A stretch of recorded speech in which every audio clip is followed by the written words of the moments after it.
अस्यार्थो विवर्तस्तैर्यः ससांक्षेप्य विलिख्यते भक्तरूपो गौरचन्द्रो यतोऽसौ नन्दनन्दनः भक्तस्वरूपो नित्यानन्दो व्रजेयः श्रीहलायुधः भक्तावतार आचार्यो द्वैतो यः श्रीसदाशिवः भक्ताख्या श्रीनिवासाद्य यतस्ते भक्तरूपिणः भक्तशक्तिर्द्विजाग्रण्यः श्रीगदाधरपण्डितः।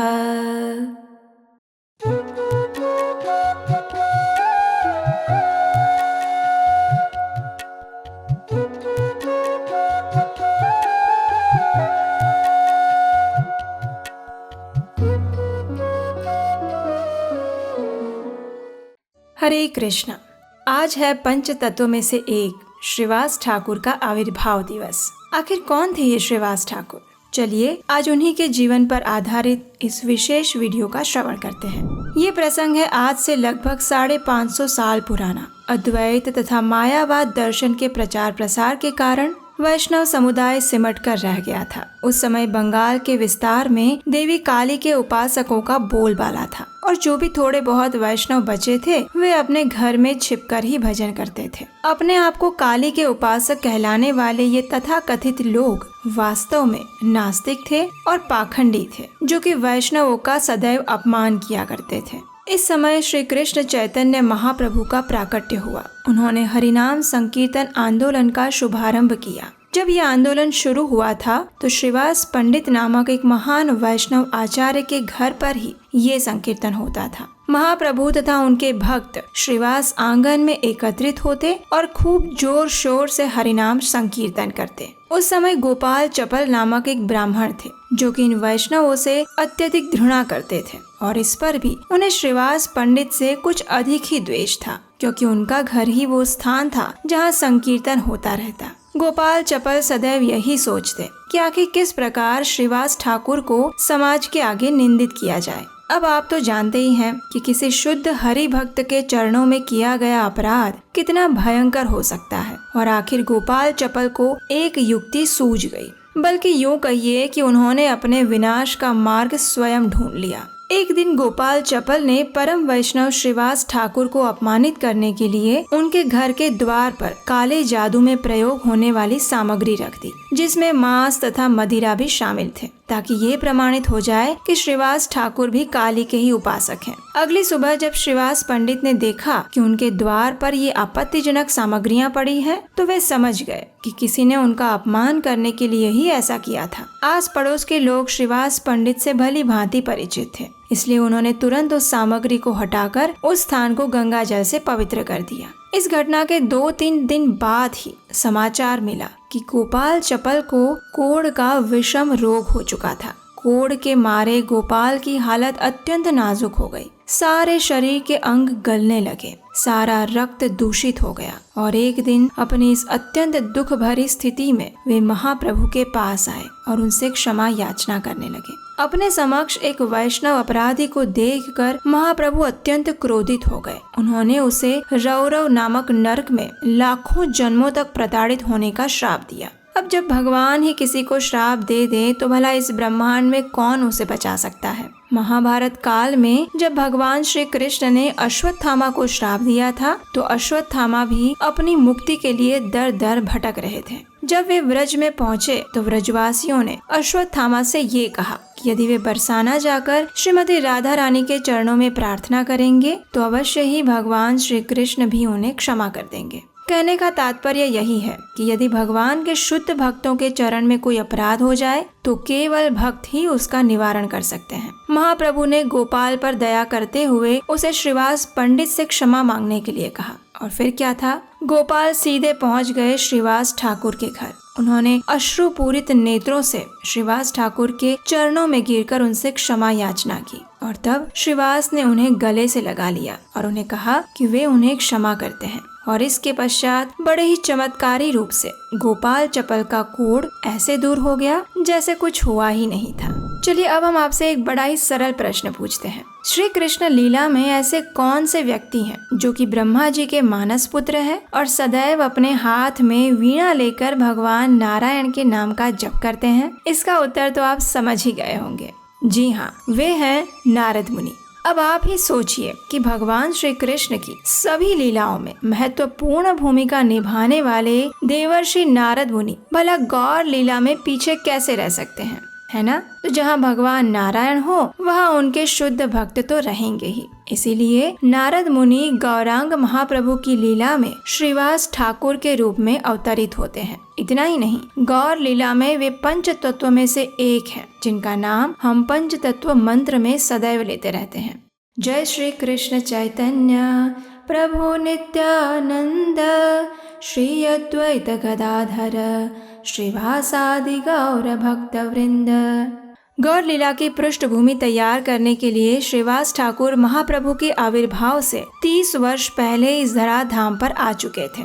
उनके पिता का नाम था जलधर पंडित और वे 5 भाई थे, नलिन पंडित, श्रीवास पंडित, श्री राम पंडित, श्रीनिधि और श्रीपति। इनमें से नलिन पंडित कुमार हट्ट में रहते थे और बाकी 4 भाई नवद्वीप में। श्रीवास ठाकुर के बारे में चैतन्य चरितामृत, चैतन्य भागवत और अन्य कई पौराणिक ग्रंथों में विवरण पाया जाता है। चैतन्य महाप्रभु ने श्रीवास पंडित के घर को हरिनाम संकीर्तन का प्रथम केंद्र बनाया था, जहाँ केवल उनके कुछ अंतरंग भक्त ही एकत्रित होते और हरिनाम का संकीर्तन करते। श्रीवास आंगन में ही भागवत कथा और प्रसादम का वितरण होता। श्रीवास ठाकुर सदैव इस बात का ध्यान रखते थे कि महाप्रभु के संकीर्तन में किसी भी प्रकार का कोई व्यवधान न आए, फिर चाहे उसके लिए उन्हें कुछ भी क्यों ना करना पड़े। अब एक समय क्या हुआ कि जब उनके घर में संकीर्तन चल रहा था तो उनके पुत्र की अकस्मात ही मृत्यु हो गई। संपूर्ण घर शोक में व्याकुल हो गया। उनके घर की महिलाएं शोक से क्रंदन करने लगी। जब श्रीवास ठाकुर को इस बात का पता चला तो वे तुरंत अंदर आए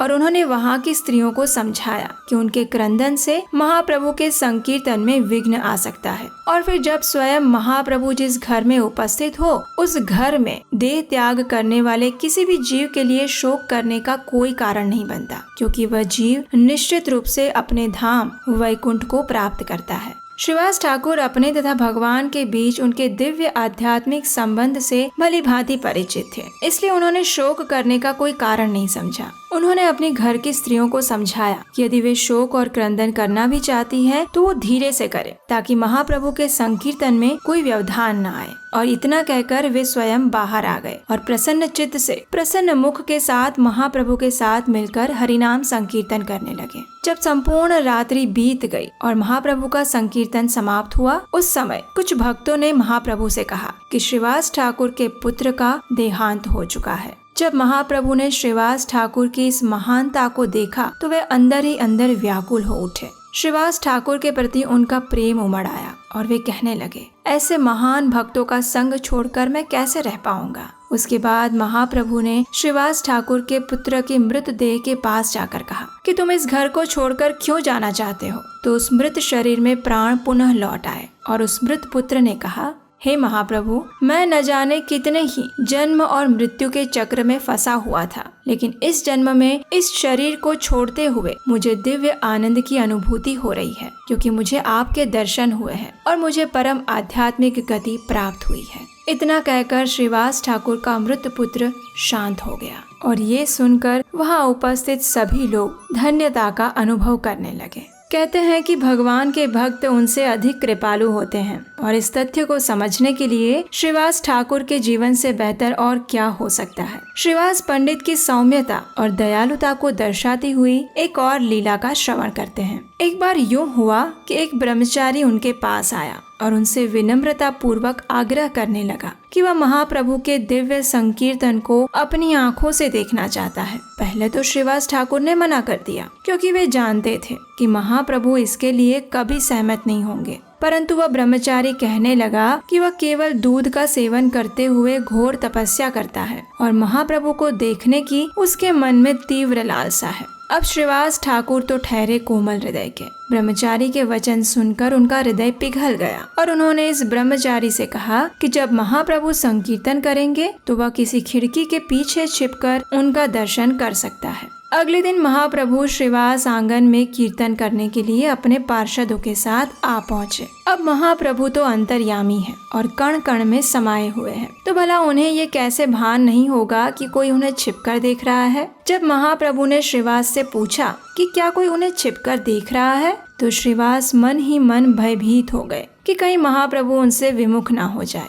उन्होंने महाप्रभु के समक्ष सत्य उजागर कर दिया कि उन्होंने ही एक ब्रह्मचारी को उनके दर्शन करने की अनुमति दी थी, क्योंकि वे उस ब्रह्मचारी की तपस्या से प्रसन्न हो गए थे। तब महाप्रभु ने क्रोधित होकर श्रीवास ठाकुर से कहा, श्रीवास, कृष्ण प्रेम इतना सस्ता नहीं है कि केवल दूध पीने से प्राप्त हो जाए। जो व्यक्ति भगवान श्री कृष्ण के चरणों में शरणागत नहीं होता, उसे कभी भी मेरे दर्शन प्राप्त नहीं हो सकते। तुरंत जाओ और उस ब्रह्मचारी को यहाँ से दूर भेज दो। श्रीवास ने ऐसा ही किया, परंतु उस ब्रह्मचारी के हृदय में महाप्रभु के दर्शन करने की तीव्र उत्कंठा थी और तब महाप्रभु ने उस ब्रह्मचारी को बुलाया और अपने चरण उसके मस्तक पर रख दिए, जिसके कारण वह कृष्ण प्रेम से ओतप्रोत हो चुका। इस लीला से हम यही समझ सकते हैं कि यदि भगवान के शुद्ध भक्त की कृपा हो तो भगवान की कृपा भी स्वतः हो जाती है। तो आज श्रीवास ठाकुर के आविर्भाव दिवस पर हम उनके चरण कमलों में यही प्रार्थना करते हैं कि हमारे भी समस्त अपराधों को क्षमा करें और उनकी विशेष कृपा और आशीर्वाद प्रदान करें, जिससे कि हम कृष्ण भक्ति के साधना पथ पर दृढ़ता पूर्वक विनम्र होकर आगे बढ़ सकें। हरे कृष्णा।